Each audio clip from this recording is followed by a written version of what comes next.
राष्ट्रीय किसान मजदूर महासंघ के बैनर तले सोमवार को धार, खरगोन, बड़वानी, खंडवा जिले के हजारों किसान द्वारा आगरा मुंबई राष्ट्रीय राजमार्ग, खलागोट टोल प्लाजा और अपनी मांगों को लेकर चल रहा धरना प्रदर्शन कल देर रात समाप्त हो गया। संघ के पदाधिकारियों ने कलेक्टर प्रियंका मिश्रा को ज्ञापन के माध्यम से किसानों समस्याओं और मांगों को अवगत कराया। कलेक्टर मिश्रा ने सभी को समस्याओं को सुनकर आश्वस्त किया कि उनकी मांगों को मध्य प्रदेश सरकार के साथ साथ केंद्र सरकार तक कैबिनेट मंत्री और अन्य माध्यमों से अवगत कराया जाएगा। आपको बता दें कि शनिवार को 4 जिले के किसानों का प्रतिनिधिमंडल संघ के पदाधिकारियों के साथ भोपाल में कृषि मंत्री से अपनी मांगों को लेकर मिला था, किंतु ठोस आश्वासन नहीं मिलने के बाद संगठन ने यह तय किया कि सोमवार को नेशनल हाईवे पर धरना प्रदर्शन किया जाएगा। सोमवार को अलसुबह से ही हजारों किसानों ने ट्रैक्टर ट्रॉली के साथ टोल पर डेरा डाल दिया था और देर रात कलेक्टर को ज्ञापन सौंपने के बाद मिले आश्वासन के बाद धरना प्रदर्शन समाप्त किया। लगभग 8 बजे जो भारतीय मजदूर किसान महासंघ के राष्ट्रीय किसान मजदूर महासंघ के द्वारा जो सुबह से खलघाट पे जो आह्वान किया गया था चक्का जाम का, उसके तहत पूरे दिन भर ये चक्का जाम की कार्रवाई की गई। अपने शांतिपूर्वक तरीके से किसान भाइयों ने भी अपनी बात को रखा, बट निश्चित रूप से जो एवी रोड है उस पर कुछ व्यवधान डाइवर्जन उत्पन्न हो रहे थे।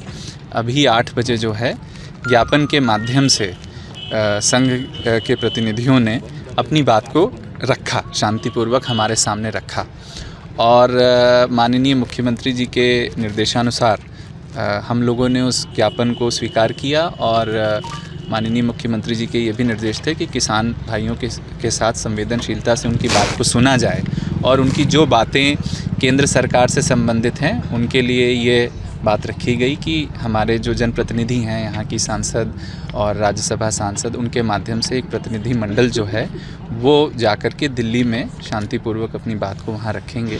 ये बात उन लोगों ने भी स्वीकार की और भी जो मांगे उन्होंने रखी हैं जो कि शासन से संबंधित हैं वह मेरे माध्यम से शासन तक पहुँचाई जाएंगी और ये आश्वासन दिया गया है कि उन सभी पे बड़ी संवेदनशीलता के साथ उस पर विचार किया जाएगा और जो भी उचित निर्णय होंगे वो लिए जाएंगे। संघ के जितने भी हमारे यहाँ प्रतिनिधि थे सभी किसान भाइयों को शांति व्यवस्था बनाए रखने के लिए धन्यवाद और मेरा उनसे आग्रह रहेगा कि अब वो इसको समाप्त करें। अभी उन्होंने ऐसा बोला है कि उन्होंने स्थगित किया है, तो हम उनकी भावना का सम्मान करते हैं और हम ये सुनिश्चित करेंगे कि उनकी जो बातें हैं वो उचित माध्यम तक पहुँचे। धन्यवाद। अतिक्रमण के खिलाफ नगर पालिका और यातायात पुलिस की संयुक्त कार्रवाई। बस स्टैंड क्षेत्र से हटाया अतिक्रमण, कई दुकानदारों से वसूला जुर्माना। दरअसल नगर पालिका प्रशासन को न्यू बस स्टैंड पर लंबे समय से अतिक्रमण और अव्यवस्थित पार्किंग की लगातार शिकायतें मिल रही थी, जिसके बाद आज शाम नगर पालिका सीएमओ विनोद उन्नतियतान यातायात और पुलिस टीम के साथ न्यू बस स्टैंड पहुंचे और दुकानों के बाहर रखा सामान जब्त कर चालानी कार्रवाई की और आगे से अतिक्रमण न करने की चेतावनी दी। इस दौरान एक दुकानदार और सीएमओ के बीच हल्की बहस देखने को मिली, जब एक दुकानदार ने दुकान किसी बड़े नेताजी की बताते हुए नेताजी से फोन पर बात करने की बात की, लेकिन सीएमओ ने किसी की न सुनी और कार्रवाई जारी रखी। वहीं यातायात पुलिस ने भी बस स्टैंड और अनावश्यक रूप से खड़ी बसों पर चालानी कार्रवाई की और आगे अतिक्रमण न करने की चेतावनी दी।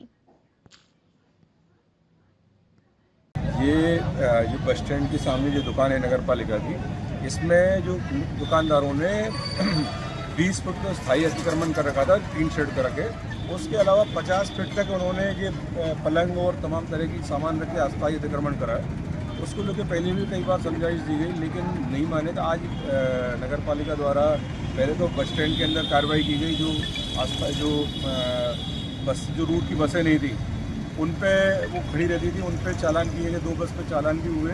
जो ट्रक खड़े रहते थे उनको भी हटवाए हैं और जो दुकानें हैं जिन्होंने अतिक्रमण कर रखा है उन पर 4 दुकानों पर भी चालान किया है और अभी कार्रवाई अभी जारी भी है। इनके सामान जब किए थे तो उन्होंने अनुरोध किया कि ये वापस कर देंगे चालान करके, तो हम चालान करके सामान वापस कर रहे हैं। कितने का अतिक्रमण? 2,000 के चालान कर रहे हैं और अभी कार्रवाई अभी दूसरे के दुकानदारों को अतिक्रमण न करने पर क्या है राहत दी गई? उनको एक हमने जो बताए पोजीशन बताई कि इसके बाहर आप आते हैं, उस पर कभी भी हम नगर पालिका की टीम आएगी और सामान जब्त करके ले जाएगी और चालान भी करेंगे।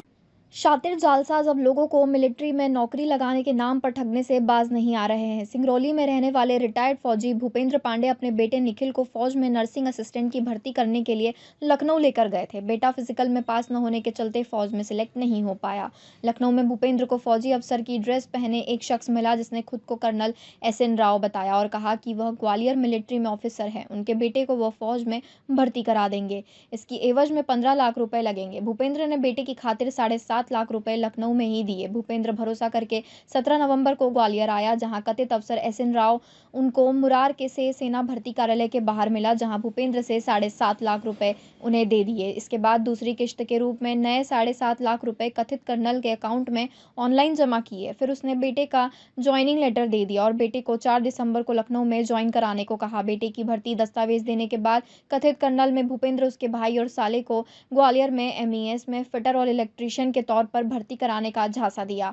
बात होने के बाद कथित कर्नल ने इन लोगों को भी ज्वाइनिंग लेटर भेज दिया। 28 नवंबर को भूपेंद्र पांडे, उनके भाई और साले ज्वाइनिंग लेटर लेकर ग्वालियर आए। जब वो मुरार के मिलिट्री ऑफिस पहुंचे तो पता चला कि MES में फिटर, इलेक्ट्रीशियन या अन्य कोई भर्ती ही नहीं हुई। न ही SN झा या SN राव नाम का कोई अफसर ही तैनात नहीं है। इसके बाद सभी पीड़ित IPS अनु बेनीवाल से मिले, जहां उन्होंने सभी को मुरार थाने भेजा और मामले की जांच कर फर्जी कर्नल के खिलाफ कार्रवाई के निर्देश दिए। आपका कहाँ से आए हो? भूपेंद्र कुमार पांडे है। मैं बैठन पचखोरा सिंगरौली जिला से आया हूँ। क्या हुआ है आपके साथ? मेरे साथ कर्नल SN राव साहब ने फर्जी किया और 15 लाख रुपया ले लिया। किस बात पे आपके पैसे लिए थे? कितने? नौकरी लगाने के झांसा दे करके इन्होंने बोला कि मैं नौकरी लगा दूंगा। MES में हमारा नौकरी, भाई का नौकरी और साला का नौकरी। 7.5 लाख रुपया एक जगह एक बार और 7.5 लाख रुपया एक बार लिए। कहाँ पैसे दिए थे और कितने लोग नौकरी कर रहे? 17 तारीख को 5:30 से 6:30 ARO ऑफिस मुरार में दिया था। कैसे पता पड़ा आपको कि फर्जी हुआ है, फर्जीपन हुआ है आपसे? जब हम अपना मेरे को 28 तारीख को यहाँ रिपोर्ट ग्वालियर में रिपोर्ट करने के लिए बताया गया, MES ग्वालियर में रिपोर्ट करने के लिए। और रिपोर्ट जब वहाँ किया तो उसके बाद अपना डॉक्यूमेंट लेकर के गया तो अंदर ऑफिस के अंदर कोई भी कागज नहीं था और इस तरह से वहाँ से पता चला कि ये फर्जी हुआ। फिर मैं SP ऑफिस में आकर के यहाँ कंप्लेन दर्ज किया। क्या नाम है आपका? कहाँ से आए हो? मेरा नाम हरिओम पांडे, मैं सिंगरौली डिस्ट्रिक्ट मध्य प्रदेश से ही हूँ। और हमारे बड़े भाई साहब का बेटा जो है वो आर्मी मेडिकल कोर में नर्सिंग असिस्टेंट के लिए फॉर्म भरा था ऑनलाइन। वो भर्ती के लिए लखनऊ गया था। वहाँ लखनऊ में जब ये भर्ती ग्राउंड के नज़दीक पहुँचा तो वहाँ पे कार आई वाइट कलर की और उसमें फुल यूनिफॉर्म, कर्नल के यूनिफॉर्म में एक व्यक्ति था जो अपने आप को भर्ती अफसर बता रहा था। वो हमारे भाई साहब को, मेरे भतीजे को लिफ्ट दिए ग्राउंड तक छोड़ने के लिए। इसके बाद बातचीत हुई, ठीक है जाओ भर्ती देखो, और उन्होंने कर्नल साहब ने अपना मोबाइल नंबर दिया तो मेरे भाई साहब ने उनका मोबाइल नंबर रख लिया। इसके बाद मेरा भतीजा जो है वो फिजिकल में अंदर जाके फेल हो गया। बाहर आने के बाद अपने पापा से बोला कि पापा दौड़ मेरा रनिंग फेल हो गया। तो फिर इसके बाद मेरे भाई साहब ने उसी नंबर पे, जो नंबर उस व्यक्ति ने दिया था, उस पर फ़ोन लगाया और बताया कि सर मेरा बेटा फिजिकल नहीं निकल पाया है, क्या करें।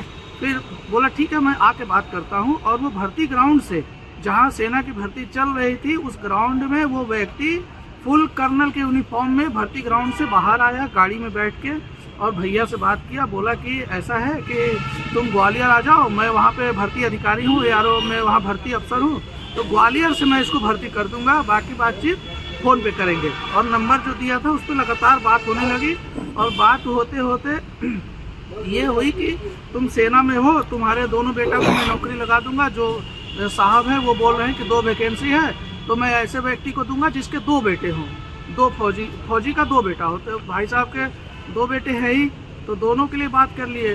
तो बोले ठीक है। और इसके बाद भाई साहब भी बोले सर मेरे लिए भी कुछ कर लीजिएगा। तो उन्होंने MES में रखवाने का वादा किया। तो टोटल मतलब 5 लोगों की नौकरी के लिए उनसे बात चल रही थी। 15 लाख रुपए का डिमांड था और 2 फेज में इन्होंने 7.5 लाख रुपए लखनऊ में दिए थे और 7.5 लाख रुपए यहाँ ग्वालियर में उनके बताए हुए जगह पर ARO ऑफिस के पास जो शिव मंदिर है वहाँ पर वो गाड़ी रोके सुबह में 5-5:30 बजे, और ये कैश में पूरा पैसा इन्होंने दिया उनको। इसके बाद वो बोले कि जो हम लोगों ने फोटोकॉपी हम लोगों का मेरे भाई साहब ने लेके उनको दिया था, अपना भी दिया था, उन सभी पे फोटो हम लोगों ने लगा के दिया था। उस पे वो उन्होंने central command chief engineer SN Jha साहब का मोहर मारा हुआ है, साइन मारा हुआ है। वो इनको दे दिया कि आपका और आपके भाई का, आपके साला का MES में हो गया है, आप 28 तारीख को आके ज्वाइन कर लेना। तो हम लोग उनके बताए हुए डेट पे, बताए हुए समय पे जब ग्वालियर पहुँचे, MES में गए, वहाँ पता चला कि आपका तो कोई रिकॉर्ड ही नहीं आया है। और फिर हम लोगों ने ये मोहर और साइन मारा हुआ जब पेपर उनको दिखाया तो वो बोले कि इस नाम से कोई अधिकारी यहाँ पे नहीं है। तो हम लोग को डाउट हुआ कि लगता है हम लोग साथ फर्जीवाड़ा हो गया। इसके बाद कर्नल साहब का नंबर लगाया गया तो नंबर स्विच ऑफ आया गया और आज के दिन वो नंबर सर्विस में, सेवा में नहीं है। जिसके बाद हम लोग आनंद फानंद में एकदम जल्दीबाजी में आज ही जो है SP कार्यालय में आके आवेदन दिए हैं और एडिशनल SP मैम से मुलाकात भी हुई है। उन्होंने आश्वासन दिया है कि हम बहुत जल्द से जल्द जो है मुस्लिम को पकड़ेंगे और आप लोगों को न्याय दिलाने का पूरा प्रयास है। क्या नाम है आपका? मेरा नाम हरिओम पांडे है।